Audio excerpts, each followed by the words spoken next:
محترم حاضرین و حاضرات، خطبہ مسنونہ کے بعد سورۃ البلد کی 2 آیت میں نے تلاوت کی ہے، اسی کو سامنے رکھتے ہوئے کچھ باتیں زبان کے تعلق سے بیان کرنے کی کوشش کروں گا۔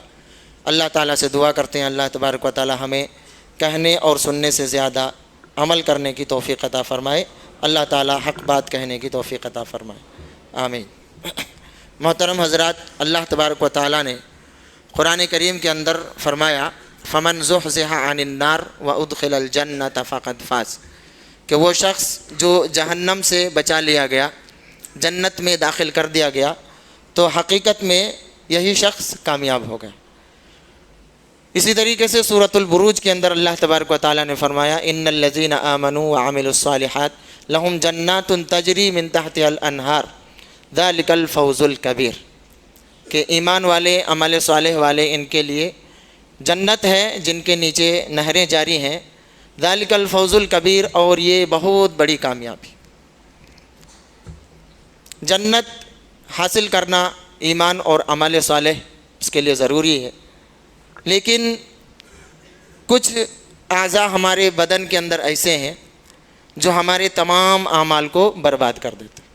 انہی میں سے ایک زبان بھی ہے، انہی میں سے ایک ہمارا قلب یعنی دل بھی ہے، جس کے بارے میں اللہ کے رسول صلی اللہ علیہ وسلم فرماتے ہیں کہ بدن کے اندر جسم کا ایک ٹکڑا ہے کہ اگر وہ صحیح ہو جائے تو سب کچھ صحیح ہوتا ہے، اگر وہ فساد اس کے اندر آ جائے تو سب کچھ بگڑ جاتا ہے، اور وہ دل ہے۔ اسی طریقے سے پیٹ بھی ہے جو ہماری کامیابی سے ہمیں روکنے کے لیے رکاوٹ بنتی ہے۔ اللہ کے رسول صلی اللہ علیہ وسلم فرماتے ہیں کہ پیٹ سے زیادہ برا برتن آدم کا بیٹا نہیں بھرتا ہے، حالانکہ 1 لقمہ 2 لقمہ 2-4 لقمہ اس کو بھرنے کے لیے کافی ہوتا ہے۔ اسی طریقے سے شرمگاہ بھی ہے جو ہمیں جہنم تک کھینچ کر کے لے جاتی۔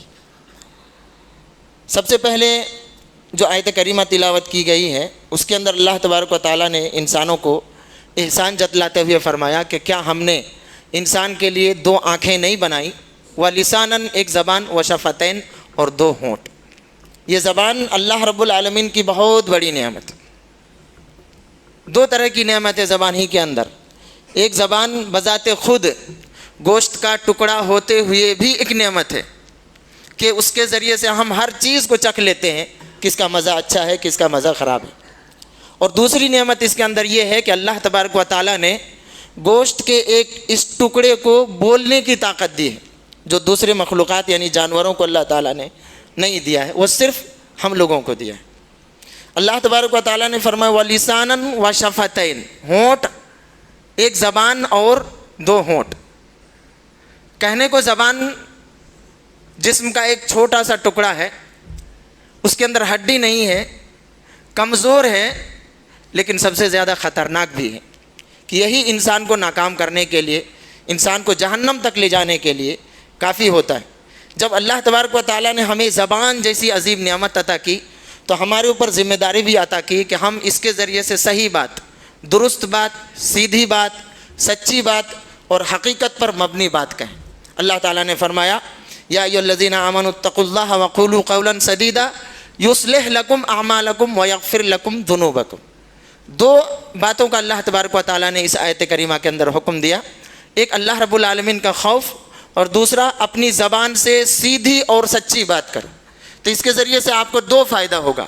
ایک فائدہ تو یہ ہے کہ اللہ تبارک و تعالیٰ آپ کی حالت کو صحیح کر دے گا، آپ کا اصلاح کر دے گا۔ دوسرا فائدہ یہ ہے کہ اللہ تبارک و تعالیٰ آپ کے گناہوں کو معاف کر دے گا۔ تو گناہوں کو معاف کرنے کے لیے اور اپنی حالت کو صحیح کرنے کے لیے، اصلاح کرنے کے لیے زبان کا بہت بڑا کردار ہے۔ زبان کیا اہمیت رکھتی ہے پورے جسم کے اندر؟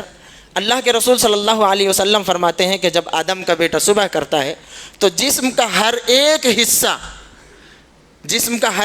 حصہ زبان سے گزارش کرتا ہے، ریکویسٹ کرتا ہے کہ اتق اللہ فینا، کہ اے زبان تو ہمارے بارے میں اللہ رب العالمین سے ڈرنا، اس لیے کہ ہماری بنیاد تمہاری وجہ سے ہے، ہمارا دار و مدار تم پر ہے۔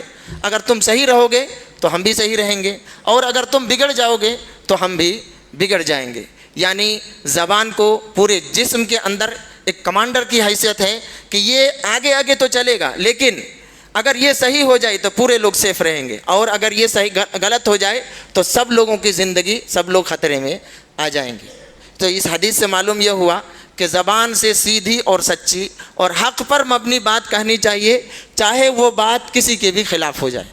زبان سے اگر صحیح بات کہی جائے، اللہ کے رسول صلی اللہ علیہ وسلم فرماتے ہیں کہ ایک بندہ اپنی زبان سے اللہ کو خوش کرنے والی کوئی بات کہہ دیتا ہے، وہ نہیں سمجھ پاتا ہے کہ میں نے کتنی بڑی بات کہی ہے اور اللہ تعالیٰ اس سے کتنا خوش ہوتا ہے، یہاں تک کہ قیامت تک جب تک اللہ تعالیٰ سے اس کی ملاقات ہوگی تب تک کے لیے اللہ تبارک و تعالیٰ اس کے لیے اپنی خوشنودی کو لکھ دیتا ہے کہ میں تجھ سے خوش ہو گیا، راضی ہو۔ لیکن زبان کے ذریعے سے ہی ایک کوئی ایسی بات نکل جاتی ہے، ہم نہیں سمجھ پاتے ہیں کہ یہ کتنی بڑی بات ہے، لیکن اس کی وجہ سے قیامت تک کے لیے اللہ تبارک و تعالیٰ اپنی ناراضگی ہمارے لیے لکھ دیتا ہے۔ تو کہنے کو زبان ہے، چھوٹا سا حصہ ہے، لیکن اللہ کو ناراض کرنے اور اللہ کو خوش کرنے کے لیے اس کا بہت بڑا کردار ہے کہ قیامت تک آپ کے لیے اللہ تبارک و تعالیٰ اپنی رضامندی کو لکھ دیتا ہے کہ اب میں تم سے ناراض نہیں ہوں گا۔ مطلب کیا ہے کہ قیامت تک اللہ تبارک و تعالیٰ بندے کو نیک عمل کی توفیق دیتا ہے، اچھے اعمال کرتا ہے، برے عمل سے بچتا ہے، اس کا خاتمہ خیر کی بنیاد پر ہوتا ہے، قبر کو اللہ تبارک و تعالیٰ جنت کا ایک باغ بنا دیتا ہے، اور پھر اللہ تبارک و تعالیٰ قیامت کے دن جب اس سے ملاقات کرتا ہے اور وہ اللہ سے ملاقات کرتا ہے تو اللہ تبارک و تعالیٰ اس سے خوش ہوتا ہے۔ اسی وجہ سے حضرت عبداللہ ابن مسعود رضی اللہ تعالیٰ عنہ یہ اپنی زبان کو پکڑ کر کے کہتے تھے، یا لسان، کہ اے زبان، قل خیرا تغنم، تم صحیح بات کرو، اچھی بات کرو، خیر کی بات کرو تو تم فائدہ اٹھاؤ گے، واسکت عن شر تسلم، اور بری باتوں سے رک جاؤ، صحیح سالم رہو گے، من قبل ان تندم، قبل اس کے کہ تم شرمندہ ہو جاؤ۔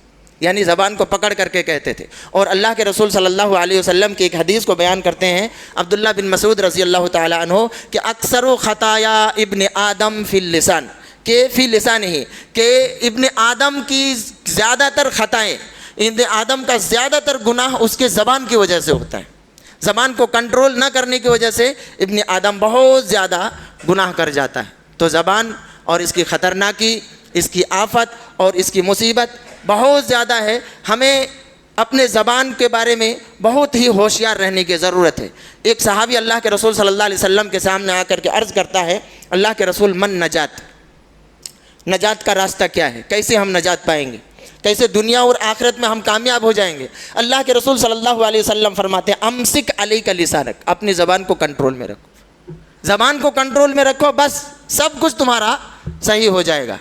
تو زبان ہی ہے جس کی وجہ سے ہم جہنم میں چلے جاتے ہیں، اور زبان ہی ہے جس کی وجہ سے اللہ رب العالمین کی خوشی کو ہم حاصل کر لیتے ہیں۔ زبان کی کیا آفت ہے، زبان کی کیا مصیبت ہے، زبان سے کون سے گناہ ہو جاتے ہیں جس کی وجہ سے انسان جہنم میں چلا جاتا ہے۔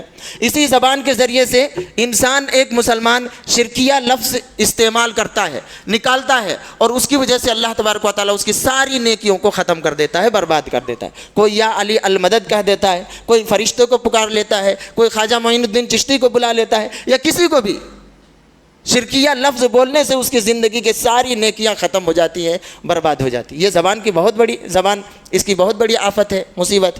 اسی طریقے سے زبان کی آفت اور مصیبتوں میں سے ایک مصیبت یہ ہے کہ انسان اپنی زبان کو استعمال کرتا ہے اور یہ کہتا ہے کہ یہ چیز حلال ہے، یہ چیز حرام ہے، اس سے اللہ خوش ہوتا ہے، اس سے ناخوش ہوتا ہے، حالانکہ ایسا کچھ بھی نہیں ہے۔ وہ جانتا بھی نہیں ہے اللہ کس سے خوش ہوتا ہے اور کس سے ناخوش ہوتا ہے، اللہ کس سے راضی ہوتا ہے، اللہ کس سے ناراض ہوتا ہے، ان باتوں کو وہ جانتا نہیں، صرف اپنی زبان سے وہ استعمال کر دیتا ہے اور کہہ دیتا ہے لوگوں کو کہ یہ حلال ہے، یہ حرام ہے۔ اسی طریقے سے شرعی امور میں، شرعی مسائل کے اندر، شریعت کے اندر وہ فتویٰ دے دیتا ہے، حالانکہ اس کو اس کے بارے میں نالج نہیں ہے، علم نہیں ہے، جانکاری نہیں ہے، اور اس کے بعد کیا ہوتا ہے، وہ شرمندہ ہو جاتا ہے۔ اسی لیے امام بخاری رحمۃ اللہ علیہ نے ایک چیپٹر قائم کیا ہے کہ بولنے اور عمل کرنے سے پہلے انسان کو سیکھنے کی ضرورت ہے۔ جب تک سیکھے گا نہیں، جب تک علم نہ حاصل نہیں کرے گا، تب تک انسان نہ تو بول سکتا ہے اور نہ ہی وہ عمل کر سکتا ہے۔ اس لیے بولنے سے پہلے اور عمل کرنے سے پہلے ہمیں سیکھنے کی ضرورت ہے۔ لیکن انسان جب سیکھے بغیر، جانے بغیر، مسئلہ مسائل کو حل کیے بغیر کچھ بولنے کی کوشش کرتا ہے تو اللہ تبارک و تعالیٰ فرماتے ہیں کہ یہ حرام ہے۔ آپ کو کیسے معلوم کہ اللہ تعالیٰ اس سے خوش ہوتا ہے؟ کیا آپ کے پاس وحی آتی ہے؟ نہیں آتی ہے. آپ کو پڑھنا پڑے گا، قرآن اور حدیث کا مطالعہ کرنا پڑے گا، تبھی جا کر کو آپ کو فتویٰ دینا پڑے گا اور اپنے منہ کو کھولنا پڑے گا. بغیر علم کے آپ کو کچھ بولنے کی جرات نہیں کرنا چاہیے کہ یہ حرام ہے. اللہ تبارک و تعالیٰ نے قرآن کریم کے اندر جہاں بہت ساری چیزوں کو حرام کیا ہے، انہی میں سے ایک یہ ہے کہ وَأَن تَقُولُوا عَلَى اللَّهِ مَا لَا تَعْلَمُونَ، کہ تم اللہ کے بارے میں ایسی بات کرو جو تم جانتے نہیں. پہلے جاننا ضروری ہے، اس کے بعد ہمیں بات کرنا چاہیے، ورنہ پھر انسان ایک تو حرام کام کا ارتکاب کرتا ہے، دوسرا یہ ہے کہ وہ شرمندہ ہو جاتا ہے. اسی طریقے سے شرعی امور کا مذاق اڑانا، اللہ کے رسول صلی اللہ علیہ وسلم کی سنت کا، شریعت کا، کتاب کا، کسی بھی چیز کا، شریعت کے چھوٹے سے چھوٹے مسئلہ کا بھی مذاق اڑانا، اس سے کیا ہوتا ہے؟ انسان دائرہ اسلام سے خارج ہو جاتا ہے. انسان مسلمان، ایک مومن کافر ہو جاتا ہے اگر شریعت کی کسی بھی چیز کا وہ مذاق اڑاتا ہے اپنی زبان کے ذریعے سے. اللہ تبارک و تعالیٰ نے فرمایا لا تعتذروا قد کفرتم بعد ایمانکم، کہ تم عذر مت کرو، تم کافر ہو چکے ہو مومن ہونے کے بعد بھی، ایمان کے بعد بھی تم کفر کے اندر داخل ہو چکے ہو. اس لیے شرعی مسائل کا، شریعت کی کوئی بھی چیز کا، اللہ کے رسول صلی اللہ علیہ وسلم کی چاہے چھوٹی سے چھوٹی سنت کیوں نہ ہو، اگر آپ کو معلوم ہو جائے کہ یہ صحیح حدیث سے ثابت ہے، یہ قرآن اور سنت سے ثابت ہے، پھر آپ اس کا مذاق نہیں اڑا سکتے ہیں. اگر آپ اڑائیں تو پھر آپ کا اسلام اور آپ کا ایمان خطرے میں ہے، یعنی کہ آپ دائرہ اسلام سے خارج ہو جاتے ہیں. اللہ تعالیٰ نے فرمایا قد کفرتم بعد ایمانکم، ایمان کے بعد تم نے کفر کیا. اسی طریقے سے انسان یا کوئی بھی اللہ کے رسول صلی اللہ علیہ وسلم پر جھوٹی بات کرتا ہے، جھوٹی حدیثوں کو بیان کرتا ہے، یہ بھی حرام ہے. یہ بھی انسان کی زبان کی آفتوں میں سے ایک بہت بڑی آفت ہے. اللہ رب العالمین کی قسم کھانا، اور وہ بھی غلط بات پر اللہ رب العالمین کی قسم کھانا. اسی طریقے سے غیر اللہ کی قسم کھانا، یہ سب کیا ہے؟ یہ ساری چیزیں شرک کے اندر آتی ہیں. انسان کے گناہ، انسان کی نیکیاں اس میں ختم ہو جاتی ہیں. اسی زبان کے ذریعے سے عام بول چال کے اندر ہم لوگ کیا کہتے ہیں؟ جھوٹ بول دیتے. جھوٹ کس کو کہتے ہیں؟ جو سچ کے خلاف ہو؟ نہیں، جھوٹ کہتے ہیں جو حقیقت کے خلاف ہو. جھوٹ کہتے ہیں جو حق کے خلاف ہو. مثال کے طور پر ابھی اگر کوئی کہے کہ ابھی رات ہے تو کیا وہ اس کی بات سچی ہوگی؟ نہیں، حقیقت نہیں ہے. ابھی سورج نکلا ہوا ہے، روشنی ہے، دن کی پوری علامت ظاہر ہے، آپ کیسے کہہ سکتے ہیں کہ ابھی رات ہے؟ آپ جھوٹ بول رہے ہیں. تو جھوٹ بولنا زبان کے ذریعے سے ہوتا ہے اور یہ بہت بڑا گناہ ہے. اللہ کے رسول صلی اللہ علیہ وسلم فرماتے ہیں کہ سچائی کو لازم پکڑو، سچائی کو لازم پکڑو، کیونکہ سچائی نیکی کی طرف لے جاتی ہے اور نیکی انسان کو جنت تک لے جاتی ہے. تو انسان کو کبھی بھی جھوٹ نہیں بولنا چاہیے. معاملہ چاہے کتنا بھی عظیم ہو جائے، معاملہ چاہے آپ کے خلاف کیوں نہ ہو جائے، آپ کے رشتہ داروں کے خلاف کیوں نہ ہو جائے، آپ ہمیشہ ہر حالت میں ہر جگہ سچ کو اپنائیں. اسی کے اندر کامیابی ہے، اسی کے اندر بھلائی ہے، دنیا میں بھی اور آخرت میں بھی. اسی طریقے سے زبان کی آفتوں میں سے جھوٹی گواہی دے دینا. انسان دنیاوی لالچ میں آ کر کے، دنیاوی معلومات کے لالچ میں آ کر کے کسی کے خلاف جھوٹی گواہی دے دیتا ہے کہ ہاں ہم نے دیکھا ہے، ایسا اس نے کہا ہے. یہ ساری باتیں جو ہیں حرام ہے، ہمیں نہیں کہنا چاہیے. اسی طریقے سے بہت بڑی چیز، جھوٹی قسم کھا کر کے اپنے سامان کو بیچنا زبان کے ذریعے سے ہوتا ہے. سامان کو بیچنا، اس سے مطلب یہ نہیں ہے کہ چھوٹی دکان والا ہے یا بڑی دکان والا ہے، پھل فروٹ بیچتا ہے یا سبزی بیچتا ہے. نہیں، بیچنے والا، ہم میں سے ہر شخص کچھ نہ کچھ بیچتا ہے اور کچھ نہ کچھ خریدتا ہے.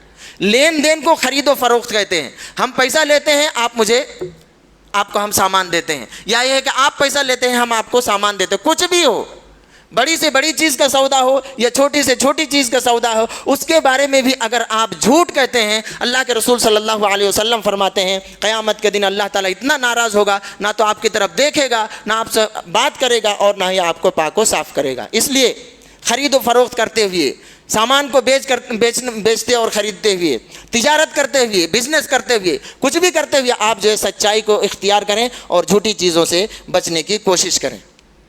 اسی طریقے سے معاشرے کے اندر، سماج کے اندر ہوتا یہ ہے کہ کسی کو حقیر سمجھ کر کے، کسی کو معمولی سمجھ کر کے انسان اس کا مذاق اڑاتا ہے، اس کو حقیر سمجھتا ہے. اللہ رب العالمین کیا فرماتے ہیں قرآن کریم کے اندر؟ کوئی بھی کسی کا مذاق مت نہ اڑائے. ہو سکتا ہے کہ آپ جس کا مذاق اڑا رہے ہیں وہ آپ سے بہتر ہے. کیوں؟ اس لیے کہ اللہ رب العالمین کے پاس بہتری کا معیار دنیاوی چیز نہیں ہے. اللہ رب العالمین کے پاس اگر کوئی بہتر ہے، کوئی اونچے مقام کا ہے، تو وہ شخص ہے جس کے اندر تقویٰ ہے، اور تقویٰ دل کے اندر ہوتا ہے۔ لہٰذا کبھی بھی کسی کو اس کا لباس دیکھ کر کے، اس کا کاروبار دیکھ کر کے، اس کی پوزیشن دیکھ کر کے، اس کی حالت کو دیکھ کر کے مذاق نہ اڑائیں۔ ہو سکتا ہے کہ اللہ رب العالمین کے پاس وہ آپ سے بھی بہتر ہے، کہ اللہ کے رسول صلی اللہ علیہ وسلم فرماتے ہیں کہ بندوں میں سے کوئی بندہ ایسا بھی ہوتا ہے کہ اگر اللہ کی قسم کھا لیتا ہے تو اللہ تبارک و تعالیٰ اس کے تقویٰ کی بنیاد پر اس کی قسم کو پوری کر دیتا ہے۔ تو کسی بھی انسان کو حقیر نہیں سمجھ۔ ایک بہت بڑا گناہ، انسان غیبت کرتا ہے، کسی کی برائی بیان کرتا ہے، کسی کو بے عزت کرنے کی کوشش کرتا ہے۔ غیبت کیسے کس کو کہتے ہیں؟ ہر دونوں حالت میں اگر کسی کے اندر برائی ہے تو غیبت ہے، برائی نہیں ہے تو وہ الزام ہے۔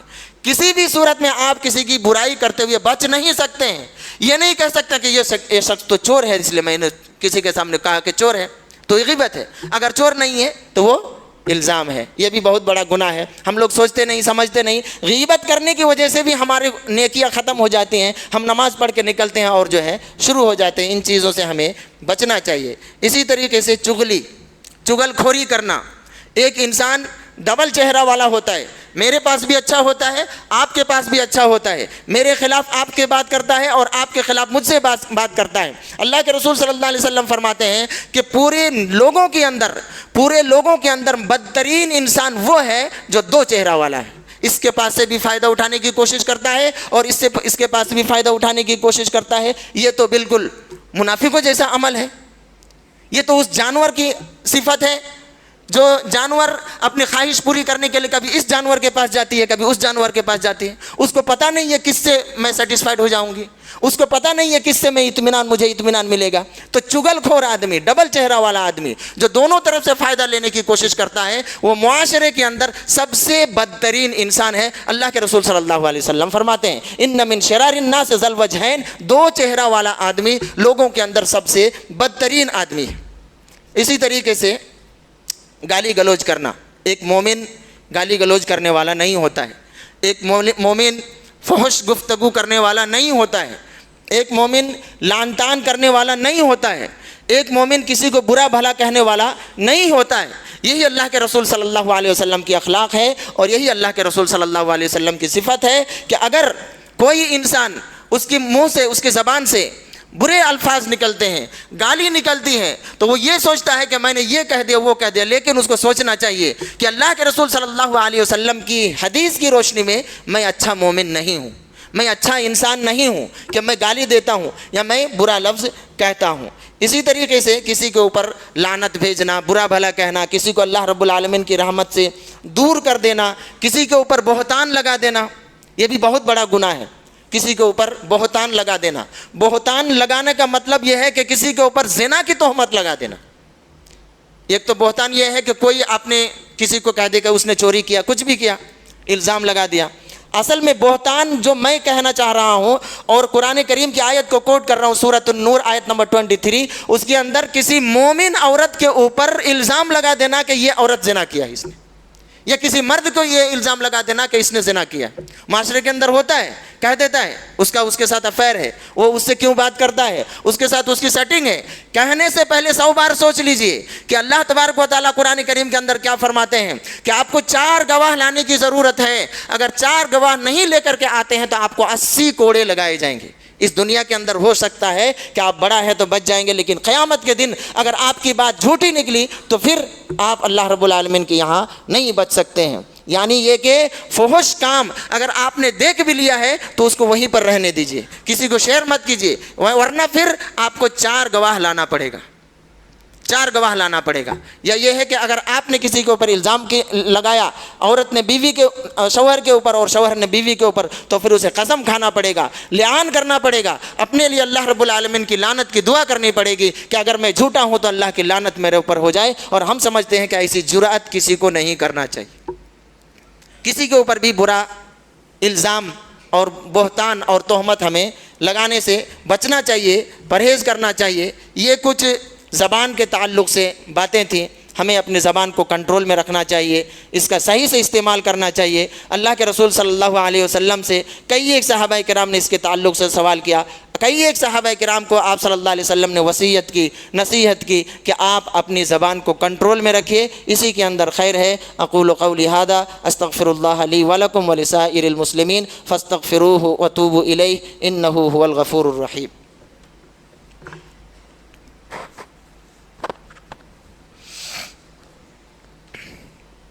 ان الحمد للہ وحدہ والصلاة والسلام علی من لا نبی بعدہ اما بعد قال رسول اللہ صلی اللہ علیہ وسلم فيما رواه عنه ابو ہریرہ رضی اللہ تعالی عنہ من كان يؤمن باللہ والیوم الآخر فلیقل خیرا او لیصمت۔